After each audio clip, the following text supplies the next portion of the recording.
Morning call. और अगर हम पिछले हफ्ते की बात करें तो एक कंसोलिडेशन भरा हफ्ता था। हमने काफ़ी वॉलेटिलिटी भी इंट्राडे में मार्केट्स में आते हुए देखी।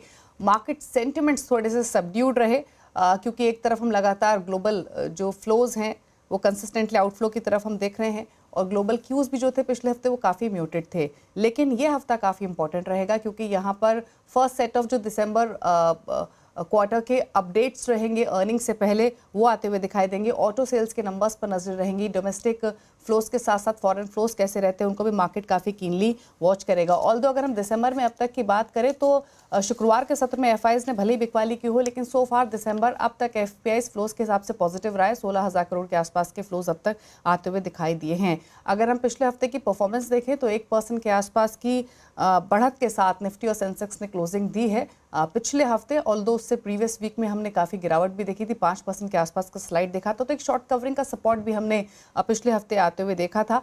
मेटल पर्सपेक्टिव से देखें तो ज़्यादातर जो स्पेसिफिक सेक्टर्स थे वो मिक्स्ड ही रहे थे पिछले हफ्ते। लेकिन अब आज के लिए रणनीति क्या बन रही है, इस हफ्ते के लिए क्या क्यूज बन रहे हैं, उन सब पर करते हैं फोकस। सबसे पहले आपके सामने लेकर आते हैं इस समय के क्यूज, दिखाते हैं आपको गिफ्ट निफ्टी और उसके बाद एशियन मार्केट्स की तरफ भी नजर करेंगे। गिफ्ट निफ्टी हालांकि फ्लैट ट्रेड कर रहा है, कोई खास यहाँ से क्यूज है नहीं। 23,981 के आसपास कारोबार कर रहा है तो बिल्कुल सुस्त यहाँ पर दिखाई दे रहा है। एशियन मार्केट्स दिखाएं आपको तो एशियन मार्केट्स भी काफ़ी मिक्स दिखाई दे रहे हैं। ऑल्दो अगर एशियन मार्केट्स में जो चाइना का इंडस्ट्रियल प्रॉफिट डेटा है उस पर नजर रहेंगी, टोक्यो के सीपीआई पर नजर रहेंगी, लेकिन सो फार हांगकांग का बाजार फ्लैट ट्रेड कर रहा है नेगेटिव बायस के साथ। ताइवान फ्लैट टूवर्ड्स हरे निशान में है, स्ट्रेट टाइम्स फ्लैट टूवर्ड्स हरे निशान में है। बाकी बाजार भी सिमिलर रुझान दिखा रहे हैं तो कोई डिसाइसिव मूव देखने को नहीं मिल रहा है एक्सेप्ट यूएस मार्केट की क्लोजिंग को अगर हम देखें तो एशियन मार्केट्स तो फिलहाल सुस्त हैं, कोई क्लियर इंडिकेशन वहां से देखने को नहीं मिल रहा है। लेकिन अगर हम अमेरिका के बाजार देखें तो वहां पर एक वीक क्लोजिंग हुई थी शुक्रवार के सत्र में। अब ये देखिए आप संकेत, ये हम फ्राइडे की क्लोजिंग से कंपेयर कर रहे हैं कि जब बाजार बंद हुआ शुक्रवार को तब डाउ फ्यूचर्स कहाँ ट्रेड कर रहे थे और इस समय क्या लेवल्स देखने को मिल रहे हैं ताकि एक सेंस मिल सके कि बदलाव क्या हुआ है। डॉ फ्यूचर्स तब 43,587 पर थे और अब इस समय 43,294 पर, यानी उस समय से लेकर अब देखें तो लगभग 300 पॉइंट्स नीचे ही डाउ फ्यूचर्स कारोबार करते हुए दिखाई दे रहे हैं। नेस्डैक भी सिमिलर दिखाई दे रहा है, यहाँ पर भी नेस्डैक के फ्यूचर्स में 200 अंकों का डिप देखने को मिल रहा है फ्राइडे क्लोजिंग से लेकर अब तक। और एसएनपी में भी अगर आप देखें तो फ्लैट ही यहाँ पर लेवल्स दिखाई दे रहे हैं। 6,074 का तब लेवल था, अब 6,024 का लेवल देखने को मिल रहा है। अमेरिका की इनफैक्ट अगर हम बात करें तो टेक शेयर्स में काफ़ी गिरावट देखने को मिली। आगे हुरमास हमारे साथ बने रहेंगे तो उनसे और डिटेल में समझेंगे कि क्या क्यूज़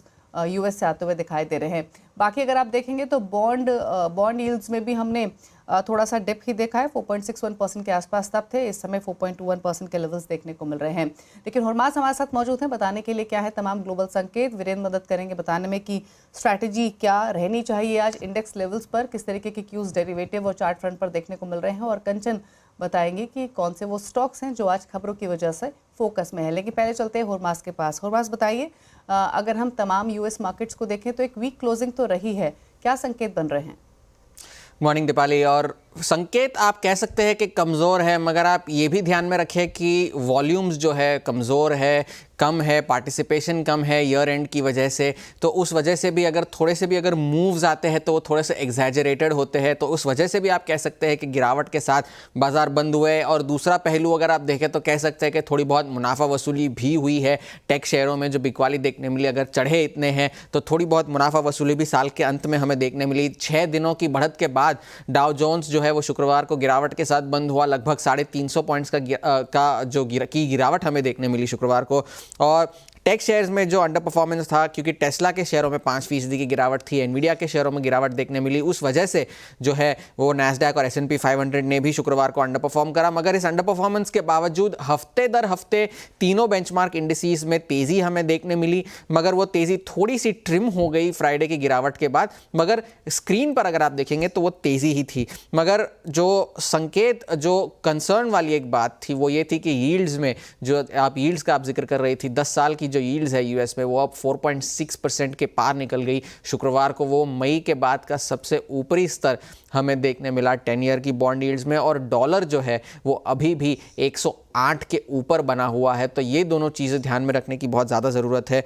अब बाजार के लिए चुनौतियां क्या है 2025 में? अब जिस तरह का साल हमने देखा है उस वजह से रिटर्न्स के एक्सपेक्टेशंस बढ़े हैं और खास करके टेक शेयरों में जो हमने उछाल देखा है उस वजह से उनके रिटर्न्स एक्सपेक्टेशंस तो और ज़्यादा बढ़े हैं। और ब्लूमबर्ग का एक अनुमान है कि टेक सेक्टर की अर्निंग्स ग्रोथ अगले साल जो है 30% का उछाल दिखा सकती है, मगर बाजार की अगर आप माने तो जिस तरह का मार्केट कैप है, जिस तरह के वैल्यूएशंस है, वो 40% की अर्निंग्स ग्रोथ प्राइस इन करके चल रही है। तो थोड़ी से भी अगर अर्निंग्स यहाँ वहाँ हुए, जबकि अगले महीने से अर्निंग्स की भी शुरुआत होगी यूएस में भी, तो वहाँ पर थोड़ी सी गिरावट आने की संभावना हो सकती है।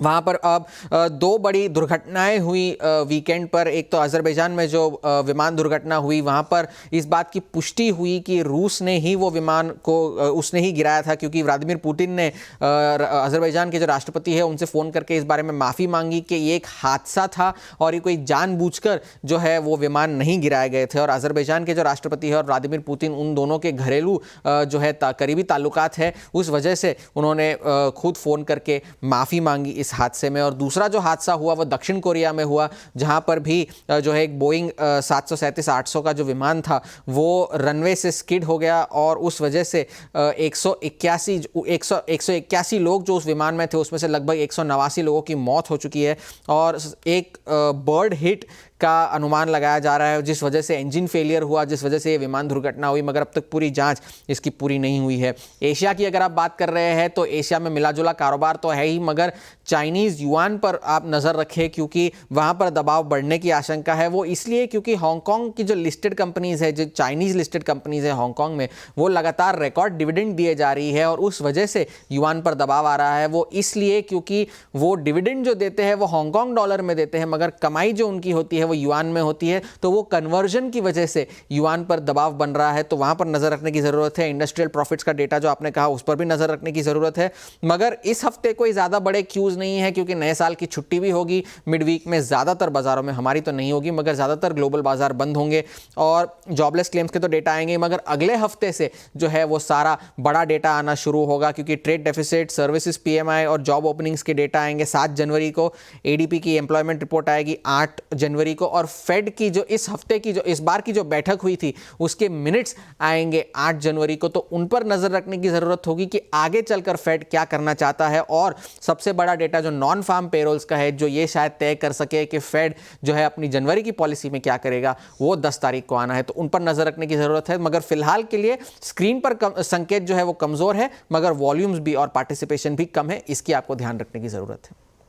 थैंक यू हुरबाज ये डिटेल्स बताने के लिए। तो न्यू ईयर के मूड की वजह से वॉल्यूम्स थिन ही एक्सपेक्टेड हैं ग्लोबल मार्केट्स में। उसी तरीके का रुझान जैसे हुरबाज बता भी रहे थे पिछले हफ्ते हमने देखा है, लेकिन US 10 year bond yield, dollar index की मूवमेंट, इसको काफ़ी क्लोजली मार्केट वॉच करेगा क्योंकि रुपए में हमने पिछले हफ्ते भी ऑल टाइम लोज हिट होते हुए देखे थे। तो करेंसी मार्केट और बॉन्ड मार्केट पर नजरें डेफिनेटली बनी रहेंगी। लेकिन वीरेन हमारे साथ बने हुए। वीरेन, अगर इंडिया विक्स को देखें पिछले हफ्ते 12% फिसला, अगर हम डेरिवेटिव डेटा चार्ट्स को रीड करें तो क्या सेंस मिल रहा है? फियर थोड़ा सा कम हुआ है मार्केट में, क्या क्यूज हैं आज के लिए?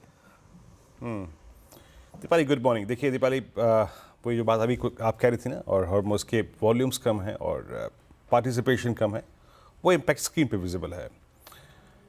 बट एक चीज़ है कि हायर लेवल्स पे सेलिंग प्रेशर एफआईएस की बदस्तूर कायम है, उनकी तरफ से इंडेक्स पर शॉर्टिंग बदस्तूर कायम है। 1323 करोड़ रुपए का उन्होंने इंडेक्स मतलब कैश लास्ट सेशन में भी बेचा। 2544 करोड़ रुपए का उन्होंने डीआईएस ने बाय किया। लेकिन अगर आप इंडेक्स पे फिगर्स देखें एफआईएस की, 1177 करोड़ रुपए की सेलिंग, 20,000 कॉन्ट्रैक्ट फर्दर शॉर्ट किए। यानी आप लगभग 1.5 लाख कॉन्ट्रैक्ट इस सीरीज में अपने साथ शॉर्ट लेके आए थे। On very first day of the series आपने 20,000 कॉन्ट्रैक्ट फर्दर शॉर्ट कर दिए और स्टॉक फ्यूचर्स में करीब 1250 करोड़ रुपए की बाइंग थी। 34,000 कॉन्ट्रैक्ट यहाँ पे लॉन्ग करे। लेकिन बड़ी बात यह है कि पहले दिन ही उन्होंने अपनी इंटेंशन क्लियर कर दी कि इंडेक्स पे वो फर्दर शॉर्ट गए और हम कोलैप्स भी हुए हायर लेवल से। और उनके जो नेट शॉर्ट का आंकड़ा है वो दीपाली एक बार फिर से कैपिटलाइज होके 1,74,000 कॉन्ट्रैक्ट पहुंच चुका है। तो एफआईएस की इंटेंशन बिल्कुल क्लियर है, कैश की सेलिंग कहीं भी बाहर नहीं है वो, और इंडेक्स शॉर्टिंग। अब निफ्टी की अगर आप प्लेसमेंट को देखें तो निफ्टी पे अभी भी हम shortest moving average, even the 10 day exponential moving average, उसको भी पार करने में हिचकिचा रहे हैं। पार क्या, अभी हम उस ट्रेजेक्ट्री में जाने को तैयार भी नहीं है। और कॉल राइटर्स इन्हीं 3 स्ट्राइक्स पे 23,900, 24,000, 24,100 पे बहुत स्ट्रांगली पॉइज्ड हैं। बट एक बात अच्छी थी, लास्ट सेशन में 23,800 पे पुट राइटिंग है। बट जिस प्रकार के ग्लोबल सेंटिमेंट है एफआईएस की सेलिंग, मेरे को लगता नहीं कि ये लेवल हम मॉर्निंग में होल्ड कर पाएंगे। आउटस्टैंडिंग वाइज 57 लाख, इसके नीचे पुट्स में कन्विक्शन कम है, लेकिन इसके नीचे एक लेवल है जिसको हमें इंपॉर्टेंस देनी है। पिरामिड्स में एक क्लियरली विजिबल है कि शायद लैक ऑफ वॉल्यूम और लैक ऑफ पार्टिसिपेशन को ऑप्शन राइटर्स ने ग्रैब कर रखा है। वो अभी भी मान के चल रहे हैं कि निफ्टी एक ट्रैजेक्टरी में रहेगा। लुक एट 23800 पुट ऑप्शन, इस पुट पे और 23,900 की कॉल राइटिंग, ये इंडिकेट कर रही है कि इंडेक्स इस रेंज में एक सब्सटेंशियल टाइम स्पेंड करेगा। सो ट्रेड रेंज क्या है, आइए देखते हैं। देखिए, इस छोटी सी ट्रेड रेंज में अगर आप ऑप्शन राइटर हैं तो वेल एंड गुड, बट अगर आपको ट्रेड पिक करना है तो हमारे पास एक ही उसका एक लॉजिक है और वो है base one. Base one screen पे रखिएगा, थोड़ा डिफाइन कर देता हूँ यहाँ पे। बेस वन को हमने जो निकाला है उसके पीछे 2 ही कारण हैं, 680, 726 पुट राइटर और 200 डे एक्सपोनेंशियल एवरेज। यानी हम किसी भी स्लिप को कंट्रोल्ड स्लिप टुवर्ड्स 200 डेमा और उसके ऊपर के जोन को उसको बाय करेंगे 15-10 पॉइंट प्लस माइनस। बट अगर हम 680 के नीचे सस्टेन कर रहे हैं इस वीक तो याद रखिएगा, then test of 634, 584 and 534 looks possible. नीचे के लेवल ज़्यादा मेंशन नहीं किए मैंने भी, एक लेवल और है, बट 680 के नीचे वो खुल जाएगा। जो ट्रेड्स आप बेस वन के ऊपर पिक करें थोड़े रिस्क के साथ, उनको अभी भी चेक करना है आपके RS1 के आसपास। और वो जोन क्या है, वो जोन है, ये माफ़ कीजिएगा 23,864 है, वो एक 8 एक्स्ट्रा लग गया है, 23,864 और 10 डेमा की ट्रैजेक्टरी 968। अभी तक हम इस क्लस्टर को पार नहीं कर पाए हैं। इसी जोन में आपको अपने ट्रेड्स को स्क्वायर ऑफ करना है। याद रखिएगा, किसी भी निर्णायक डिसाइसिव मूव के लिए आपको सस्टेन करना पड़ेगा 10 डेमा और 24,000 की ट्रैजेक्टरी के ऊपर, जो कि एज ऑफ नाउ परसिस्ट करता है 23,968 और 24,009 के बीच। इसी के ऊपर शॉर्ट कवरिंग और शॉर्ट कवरिंग थ्रस्ट आपको मिल सकता है और फ्रेश बाइंग आ सकती है। रही बात निफ्टी बैंक की, दीपाली, ये कोलैप्स हुआ और यहाँ पे प्रेशर पॉइंट्स बहुत सारे हैं। HDFC बैंक अभी तक उस क्लस्टर को पार नहीं कर पाया है 1810, 1812, जहाँ पे इसके 10-20 डेमा परसिस्ट करते हैं। SBI प्रेशर में था, SBI प्रेशर में था, शुक्रवार को काफ़ी सिवियर प्रेशर में था। तो अप्रोच क्या रखें जरा प्लीज़, इनके ऑप्शंस के प्लेसमेंट्स को देखिए आप। 51,500 पे कॉल बिकी हुई है, क्योंकि यहाँ पे हमें मंथली स्टैट्स पे फोकस करना पड़ता है। 52,000 पे कॉल बिकी हुई है और 51,500 पे पुट भी बिकी हुई है, 51,000 पे पुट बिकी हुई है। बेस वन स्क्रीन पे रखिएगा। एक चीज़ याद रखिएगा, निफ्टी बैंक जिस प्रकार का प्रेशर दिखा रहा है, एक पॉसिबिलिटी हो सकती है कि ये भी अपने 200 डेमा टेस्ट करेगा, लेकिन उसके लिए हम प्रीएम्प्ट नहीं करेंगे। Base one till the time we have base one 51,128 और 59,110, हम इस ट्रैजेक्टरी के ऊपर के डिप को बाय करेंगे। हाँ, अगर 9-10 के नीचे सस्टेन कर रहे हैं इस वीक हम, तो 593 और 400 की ट्रैजेक्टरी खुल जाएगी, जहां पर इसका 200 डे एक्सपोनेंशियल एवरेज प्लेस्ड है। बेस वन के ऊपर जो हम डिप को बाय करें, उसको किसी भी सर्कमस्टेंसेस में RS1 के आसपास निपटा लें। अब RS1 क्या है, जाइएगा वीकली चार्ट्स रीड कीजिएगा, that's 10 and 20 week exponential average. Nifty bank में कन्विक्शन के लिए, स्ट्रेंथ के लिए, शॉर्ट कवरिंग के लिए, एक पोजिशनल लॉन्ग के लिए आपको इस पूरे क्लस्टर को पार करना पड़ेगा 790, जैसे 20 वीक एक्सपोनेंशियल एवरेज और 52,000, तभी कोई क्लियरिटी आएगी। दीपाली, तो वीरेंद्र ने यहाँ पर आपको प्रिसाइज लेवल बताए हैं कि किस तरीके की मूवमेंट एक्सपेक्टेड है। रेंज बाउंड कारोबार ही हो सकता है, क्योंकि एफआईज इंडेक्स लेवल हो या कैश लेवल हो, दोनों ही फ्रंट पे सेलर हैं। और जैसे निफ्टी लेवल्स की वीरेंद्र ने बात की, 23,680 एक इंपॉर्टेंट बेस है और ऊपर की तरफ 23,864 ये एक इंपॉर्टेंट रेजिस्टेंस है। इसको पार करेगा, 24,000 के ऊपर टिकेगा तो ही नई तेजी निफ्टी लेवल पे देखने को मिलेगी। सिमिलरली बैंक निफ्टी को देखेंगे तो 50,910 से लेकर 51,128 एक इंपॉर्टेंट बेस बैंक निफ्टी के लिए रहेगा। और ऊपर की तरफ भी जो लेवल्स हैं वो वीरेंद्र ने काफ़ी प्रिसाइसली एक्सप्लेन किए। तो अकॉर्डिंगली अगर आप इंडेक्स पर ट्रेड लें तो इन लेवल्स को ज़रूर ध्यान में रखें। होप करते हैं कि आपने ये लेवल्स नोट कर लिए होंगे। लेकिन चलिए आगे बढ़ेंगे और अब बात स्टॉक्स की कर लेते हैं। कौन से वो शेयर्स रहेंगे जो आज फोकस में है, खबरों वाले स्टॉक्स। कंचन मौजूद हैं वो तमाम डिटेल्स के साथ। बताइए कंचन। जी, गुड मॉर्निंग दीपाली जी। सबसे पहले JSW एनर्जी को आपको अपने फोकस में रखना है, बिकॉज JSW एनर्जी का जो रिन्यूएबल एनर्जी सेक्टर है उसमें एक बड़ा दाव आता हुआ दिखाई दिया है। कंपनी ने O2 पार्क के ग्रीन प्रोजेक्ट पोर्टफोलियो को खरीदने के लिए एक अग्रीमेंट साइन किया है। अगर टोटल डील की बात करी जाए तो वो है करीबन 12,500 करोड़ की। अब जो ये JSW नियो है वो JSW की एक सब्सिडरी कंपनी है, जिसके जरिए कंपनी EQT इंफ्रास्ट्रक्चर और टेमासेक के जो हिस्सा है वो खरीदने जा रही है। अब जो ये एक्विजिशन हो जाएगा तो उसके बाद उम्मीदें जताई जा रही है कि इनकी जो प्रोडक्शन कैपेसिटी है वो हमें 23% तक बढ़ती हुई दिखाई देगी और ये हो जाएगी 24,708 मेगावाट तक की। इनफैक्ट अगले कुछ सालों में अगर केपेक्स की बात करी जाए तो वो भी हमें 13,000 से लेकर 14,000 करोड़ तक बढ़ता हुआ दिखाई दे सकता है। और अगर केपेक्स इतना बढ़ता है तो अगले कुछ सालों में कंपनी टारगेट कर रही है कि जो उनकी प्रोडक्शन कैपेसिटी है उसको 4.6 गीगावाट तक बढ़ाया जा सके। इसके अलावा हीरो मोटोकॉर्प को रखना होगा आपको अपनी रडार में, क्योंकि जो हार्ले डेविडसन है उसके साथ कंपनी ने जो अपनी पार्टनरशिप है उसको कहीं ना कहीं एक्सटेंड कर लिया है। बेसिकली ये कंपनी जो है वो हार्ले डेविडसन के X440 के जो नए वेरिएंट्स है और बाकी के जो कंपनी के लाइनअप है, जो नई बाइक कंपनी लॉन्च करने वाली है हार्ले डेविडसन, उसके मैन्युफैक्चरिंग के लिए किया गया है। और अगर ये जो न्यू बाइक है हार्ले की X440, उसकी अगर प्राइस रेंज की बात करी जाए तो वो 3.5 से 4 लाख के बीच में निकल के आई है। 3 से 4 लाख के बीच में निकल के आई है। अडानी एंटरप्राइजेस को रखिए अपने फोकस में, क्योंकि कंपनी यहाँ पे झार मिनरल रिसोर्सेज के अंदर अपनी करीबन 51% की हिस्सेदारी बेचती हुई नजर आई है। साथ ही साथ प्रेस्टीज इस्टेट, बिकॉज जो इनकी सब्सिडरी कंपनी है प्रेस्टीज हॉस्पिटैलिटी, ये अपनी 3 हॉस्पिटैलिटी अंडरटेकिंग को बेचती हुई नजर आई है और इस टोटल 3 यूनिट की वैल्यू देखी जाए तो वो है 313 करोड़ की, यानी कि 313 करोड़ में ये सौदा होता हुआ नजर आया है। IL&FS इंजीनियरिंग, बिकॉज कंपनी के हाथ एक बड़ा ऑर्डर लगता हुआ नजर आया है भुवनेश्वर मेट्रो फेज 1 के लिए, और जिसकी टोटल वैल्यू है वो है 302 करोड़ की। ये बेसिकली कंपनी को जो प्रोजेक्ट है वो सिजिल इंडिया से हाथ लगता हुआ नजर आया है। Utkarsh small finance bank, because board ने यहाँ पे 355 करोड़ के जो नॉन परफॉर्मिंग एसेट है, साथ ही साथ जो रिटर्न ऑफ लोन है, उनको आर्क को बेचने की मंजूरी दे दी है। ये बेसिकली जो स्टैंडर्ड माइक्रो फाइनेंस लोन है उनका जो रिजर्व प्राइस है वो तय किया गया है 52 करोड़ का, तो इस लिहाज से कंपनी के लिए ये काफी ज्यादा फोकस में रहने वाला है। SJVN, बिकॉज जो कंपनी के चीफ फाइनेंशियल ऑफिसर है संजय कुमार, उनको अपॉइंट कर लिया गया है और उनका जो इफेक्टिव डेट होगी वो होगी 1 जनवरी 2025। IOL केमिकल को रखिए अपनी नजरों में, बिकॉज आज यहाँ पे 1:5 में स्टॉक स्प्लिट होता हुआ दिखाई देगा और बोर्ड से यहाँ पे मंजूरी हाथ लगती हुई भी दिखाई दी है। इनफैक्ट ओला इलेक्ट्रिक को नजरों में बनाए रखिए, बिकॉज यहाँ पे 2 बड़े इस्तीफे आते हुए दिखाई दिए हैं। एक तो इनके चीफ मार्केटिंग ऑफिसर जो अंशुल खंडेलवाल जी हैं, और साथ ही साथ सुवोनल चैटर्जी जो कि चीफ टेक्नोलॉजी और प्रोडक्ट ऑफिसर हैं, और ये इफेक्टिव हो गए हैं ऑलरेडी 27 दिसंबर से। एंड नॉट टू फॉरगेट कि हम एक हॉलीडे सीजन में एंट्री हमने ऑलरेडी ले ली है, कल ईव है और साथ ही साथ एक पूरा हॉलीडे का सीजन है, तो स्विगी, जोमैटो और होटल इंडस्ट्री के जितने भी स्टॉक है वो भी आपके फोकस में रहने चाहिए।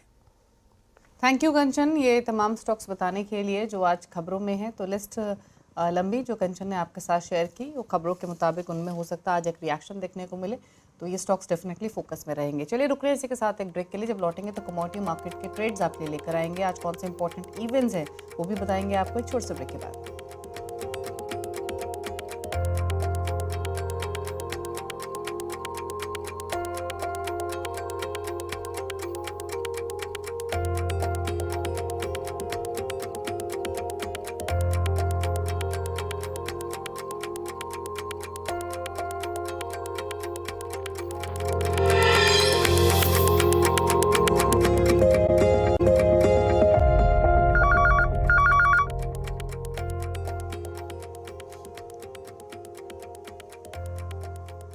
आप देख रहे हैं मॉर्निंग कॉल और अब बात करते हैं उन इवेंट्स की जो फोकस में रहेंगे इस हफ्ते। उन पर करते हैं, उनकी ओर करते हैं रुख। हालांकि अब क्योंकि बजट मीटिंग्स का भी सिलसिला शुरू हो चुका है तो वहाँ पर भी फोकस रहेगा कि किन सेगमेंट्स में FM मीटिंग करते हुए दिखाई देंगी। लेकिन अगर हम बात करें कुछ प्रिसाइज इवेंट्स की तो उनकी ओर रुख कर लेते हैं। आज इंडस्ट्री लीडर्स के साथ प्री बजट मीटिंग करते हुए दिखाई देंगी FM, तो यहाँ पर नजरें रहेंगी कि क्या सजेशंस दी जाते हैं, क्या आउटकम निकल कर आता है। इसके अलावा किसानों ने आज पंजाब बंद का ऐलान किया है और इस वजह से जो रोड और रेल ट्रैफिक है वो इम्पैक्ट होते हुए दिखाई दे सकता है। सुबह 7 बजे से लेकर दोपहर 4 बजे तक ये रहने की पॉसिबिलिटी है। तो पंजाब में इसका इम्पैक्ट होते हुए दिखाई देगा। जो किसान मजदूर मोर्चा है और संयुक्त किसान मोर्चा है, उन्होंने इस बंद का ऐलान किया है। आगे बढ़ते हैं, कुछ और इवेंट्स आपको बताते हैं जिन पर नजरें रहेंगी आज और जो इम्पोर्टेंट हैं आज के पर्सपेक्टिव से। इसके अलावा इसरो पर भी नजर रहेंगी, क्योंकि इसरो आज स्पेस डेक्स मिशन को लॉन्च करेगा और स्पेस डॉकिंग एक्सपेरिमेंट ये मिशन है। और श्रीहरिकोटा से आज रात करीब 10 बजे 2 छोटे अंतरिक्ष यानों को PSLV C60 रॉकेट से एक साथ इनको किया जाएगा लॉन्च। और US, रूस और चीन के खास क्लब में भारत शामिल हो जाएगा इस लॉन्च के साथ ही। तो एक बड़ी अचीवमेंट ये रहेगी आज के लिए, जिस पर नजरें रहेंगी, क्योंकि आज स्पेडेक्स मिशन इसरो लॉन्च करते हुए दिखाई देगा। इसके अलावा अगर हम IPO मार्केट की बात करें, ऑल्दो अगर आप SME segment plus frontline indices सभी को इंक्लूड करें तो 4 IPOs इस हफ्ते मार्केट को हिट करेंगे और 6 लिस्टिंग होते हुए दिखाई देंगे। लेकिन इन पर्टिकुलर आज की बात करें तो वेंटिव हॉस्पिटैलिटी का IPO की आज लिस्टिंग होगी। जो इशू प्राइस था वो 643 रुपीज़ पर शेयर का था। साथ ही एक और लिस्टिंग पर नजर रहेगी, वो है करेरो इंडिया का IPO। इसकी भी आज लिस्टिंग होगी और जो इशू प्राइस था वो 704 रुपये प्रति शेयर के आसपास का था। तो ये 2 लिस्टिंग रहेंगी जिन पर फोकस रहेगा आज के सेशन में। लेकिन चलिए आगे बढ़ेंगे और अब कमोडिटी मार्केट की तरफ रुख कर लेते हैं कि कहाँ पर ट्रेडिंग स्ट्रैटेजीज आज के लिए रह सकती हैं। HDFC सिक्योरिटीज़ के अनुज गुप्ता हमारे साथ बने हुए हैं। अनुज नमस्कार, बताइए पहले तो कौन से ट्रेड्स आज के लिए रहेंगे। इनफैक्ट अनुज से बातचीत नहीं हो पा रही है, लेकिन जो स्ट्रैटेजीज उन्होंने हमारे साथ शेयर की हैं वो आपकी स्क्रीन पर है। सिल्वर 88,400 के लेवल पे खरीदारी की सलाह दी गई है। पहला टारगेट 89,000 का रहेगा, स्टॉप लॉस 88,000 का आपको मेंटेन करना है। दूसरा बेस मेटल से उन्होंने पिक किया है जिंक को। यहाँ पर आप एक ट्रेड ले सकते हैं 280 के लेवल्स पर और जो टारगेट वो रेकमेंड कर रहे हैं वो 284 का रहेगा। साथ ही स्टॉप लॉस आपको 277 के लेवल्स पर मेंटेन करना होगा। तो ये 2 ट्रेड्स अनुज की तरफ से रेकमेंड किए गए हैं। हालांकि अगर कमोडिटी और करेंसी मार्केट की बात करें तो बॉन्ड यील्ड और साथ ही साथ जो रुपए की मूवमेंट है उसको काफ़ी क्लोजली मार्केट वॉच करेगा। पिछले हफ्ते हमने इनफैक्ट फ्राइडे के सेशन में ही नए लोज रुपए में आते हुए देखे थे। 10 इयर्स बॉन्ड यील्ड का रिएक्शन, US डॉलर इंडेक्स, इन सब पर भी नजरें रहेंगी कमोडिटी मार्केट की अगर बात करें तो। क्विकली बता दें आज के लिए क्या स्ट्रैटेजी आपको रेकमेंड की गई है। ग्लोबल क्यूज बहुत ज़्यादा अच्छे नहीं हैं। Asian markets flat towards negative bias के साथ हैं। अमेरिकन मार्केट्स वीक क्लोज हुए, लेकिन ध्यान रखें तमाम ग्लोबल मार्केट्स में थिन वॉल्यूम्स के साथ ट्रेड होते हुए दिखाई दिया पिछले हफ्ते भी, और उसी तरीके के थिन वॉल्यूम्स के साथ कारोबार इस हफ्ते भी एक्सपेक्टेड है। इसीलिए रिएक्शन ज़्यादा आते हुए दिखाई दे रहा है मार्केट्स में। दिखाते हैं आपको Nifty bank Nifty quickly levels, आप नोट कर लीजिए जो वीरेंद्र ने आपको सजेस्ट किए गए हैं। 23,813 पर बंद हुआ शुक्रवार को बाजार, लेकिन अगर इंडेक्स लेवल पर बात करें तो एक दायरे में ही ट्रेड रहने की एक्सपेक्टेशंस हैं। निफ्टी के लिए 23,680 नीचे की तरफ एक इंपॉर्टेंट बेस रहेगा। 23,726 तक ये बेस टूटा तो वीकनेस डेफिनेटली आते हुए दिखाई देगी। इसके ऊपर बना रहा तो डिप्स पर खरीदारी का ही ट्रेड लेकर चले। ऊपर की तरफ रेजिस्टेंस देखिए तो 23,864 से लेकर 23,968 का पहला रेजिस्टेंस है। इसके ऊपर निकलेगा बाजार डिसाइसिवली 24,009 के ऊपर अगर निफ्टी निकलेगा तो तेजी के ट्रेड इनिशिएट करने चाहिए और उसके ऊपर तेजी भी मार्केट में आते हुए दिखाई देगी। सिमिलरली बैंक निफ्टी के लिए जो पहला बेस है वो 50,910 से लेकर 51,128 के बीच रहेगा और ये एक इम्पॉर्टेंट बेस सपोर्ट रहेगा। इसके ऊपर भी जो डिप्स मिलेंगे वो तेजी की तरफ ही प्ले करने चाहिए। ऊपर की तरफ रेजिस्टेंस देखें तो 51,574 से लेकर 51,790, यानी डिसाइसिवली अगर 51,952 के लेवल को पार करे बैंक निफ्टी टिके तो वहां पर आप तेजी की पोजीशंस इनिशिएट कर सकते हैं या फिर उसके ऊपर एक तेजी देखने को मिल सकती है। चलिए इसी के साथ मॉर्निंग कॉल में तो इतना ही और आगे आप देखिए सीधा सौदा, जहां पर आपको बेहतरीन ट्रेडिंग आइडियाज़ तो मिलेंगे ही और मिलेगी आज के लिए स्ट्रैटेजी भी। नमस्कार।